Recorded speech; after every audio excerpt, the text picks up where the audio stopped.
Hello mga palangga.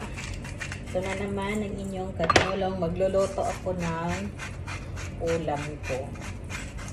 Nag-marinate nag-defrost ako ng chicken breast. And then maglagay tayo ng egg. Mag-fry tayo ng chicken breast with breadcrumbs. Egg. Meron na akong dinefrost na chicken.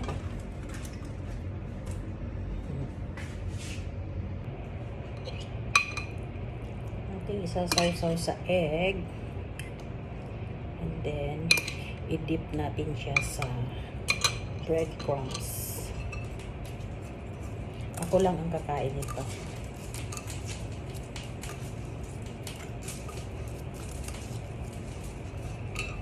Lagay natin siya sa mantika.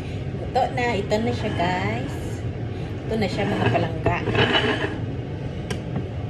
Ang pagkain ni ate. Tadaan!